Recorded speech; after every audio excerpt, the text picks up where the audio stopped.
Welcome to this week's edition of Outdoors Online, a weekly webcast produced by the North Dakota Game and Fish Department. I'm your host, Tom Jensen. My guest this week is Jessica Howell. Jessica is the Game and Fish Department's ANS specialist. ANS, of course, stands for Aquatic Nuisance Species. Jessica, what is an aquatic nuisance species? An aquatic nuisance species is a non-native species that threatens our waters in some way, and that can be an ecological threat, so they harm other native species, or it can be economical. Some species do a lot of damage and cost a lot of money, and some just threaten our recreation or our water uses, so even municipal water supplies can be impacted. We hear about them a lot. There are a lot of signs posted at the boat ramps and things like that. Do we have them in North Dakota now? Yes, we do have 4 species in North Dakota, which relative to other states, we're pretty fortunate, and we've got pretty limited populations, number of species, and impacts by those species. But we do have 4, and 2 of them are plants, and 2 are other animals. There is one species, Jessica, that really does huge amounts of damage to lakes and rivers. That's zebra mussels. Correct, yep. So zebra mussels are found in the Red River. And right now, as I mentioned, we do have pretty limited impacts by them, thankfully. And part of that is that they haven't been in there very long, so the population hasn't established very well. You mentioned, we talked earlier, that they are also on the other side of North Dakota now, that they've been found in the Missouri River in Montana. Right, so Montana had some findings last fall, October, November time. They started finding some zebra mussel larvae in some of their standard sampling, the same type of sampling that we do in North Dakota. They found in 2 different water bodies, they had larvae confirmed in one of them and then suspected in another. And what that means right now is that the results are a little bit inconclusive. So the water bodies are suspect for having zebra mussels. They're going to follow up and do some additional sampling this coming year as well. And what that means for us is that we're going to kick up our sampling as well in the Missouri River system to make sure that if they do show up in the Missouri River system, we find them. And it's a good reminder too for people using the water, not just boaters and not just anglers, but also waterfowl hunters and other people that might be moving water or equipment that's been sitting in the water for a long period of time. Just to be careful. It's a good reminder that even when you don't think that there could be something in that water body, there certainly could be. Once ANS, or Aquatic Nuisance Species, has arrived in North Dakota, you mentioned zebra mussels, there are several other species also. What can we do as an agency to eradicate them or at least control them? Right, so the best tools we have right now are our regulations.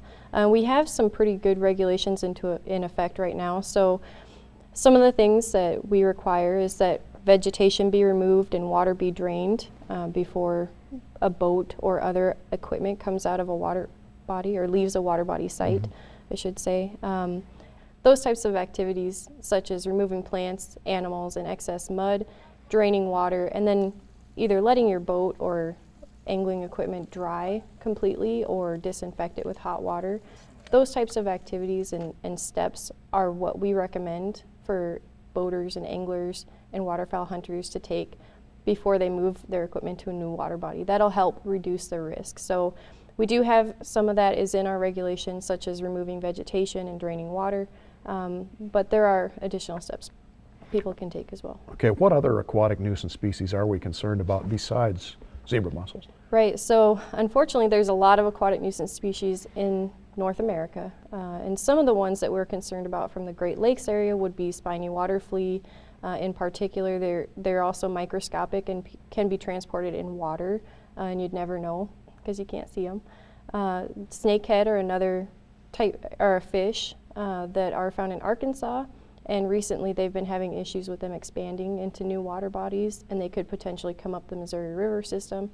And those are probably some of the bigger species. Hydrilla is another one, and starry stonewort. Both of those are plant species found in Minnesota that could easily be transported as well. Right, I know that we had, well, it wasn't a scare, it was an actual presence of silver carp in the James River. Yes, we still do have silver carp in the James River. Right now, through we found them in 2011, and since then we've been tracking their population, and right now they're pretty low abundance. We don't see very many of them when we go sampling, and they seem to be the same fish that are just growing up, which is good in a way because then we know that they're not reproducing and keeping their population going. But they're still there, and the fish are getting larger, and as you know, they can jump up to 10 feet out of the water. So anyone boating on the James River needs to be careful. You mentioned that people need to be extremely diligent about cleaning their boats, cleaning the vegetation, getting the water out of their boats and things like that. In some cases, the actions are voluntary, that they need to do it. In other cases, it's mandatory. Now, we've implemented some laws in the past several years that are really pretty stiff penalties. Yeah, so the most recent one is the boat plug law. So that went into effect in 2016, and that one requires boaters to pull any drain plugs and open any standing, like a standpipe or something that might hold back water, Right. and leave those out during transport as well. Live wells, bait wells. Live wells, bait wells are a good example. Bilges, of course, have a drain plug. But that doesn't just apply to boats, that also applies to any equipment. So even we work with Department of Transportation and their contractors as well on construction equipment. That's another example of the types of equipment that could potentially harbor water that might have zebra mussels or something else in it. And so any draining device needs to be open during transport. Right, and this isn't just a spot check. I mean, our game wardens have set up checkpoints time after time on major traveled highways. They're checking. Yep, they are out there and they're checking. And we also do voluntary inspections during this summer. So we hire seasonal staff that conduct voluntary inspections, and they do surveys as well. And part of the reason that they're voluntary is we're not trying to come down on anyone.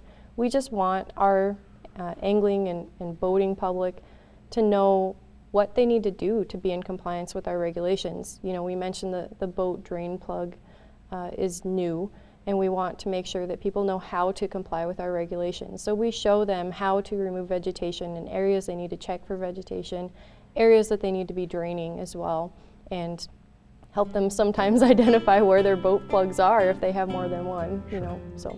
All right, Jessica, thanks. Yeah, thank you. Another of the popular Becoming an Outdoors Woman programs will be held this summer. The workshops will be held June 23rd through the 25th at the North Dakota 4-H camp in Washburn. Some of the programs offered at this event will be archery, firearms, fishing, hunting, paddling sports, wildlife and plants, cooking, and general outdoor knowledge. There is a $150 fee that covers instruction, program materials, use of equipment, and all meals and lodging. If you're a woman over the age of 18 and are interested, contact Brian Schaefer at the Game and Fish Department. His phone number is 328-6312, or email Brian at bschaefer@nd.gov. For Jessica Howell and the rest of the staff here at North Dakota Game and Fish, thanks for joining us for Outdoors Online. We'll see you again next week.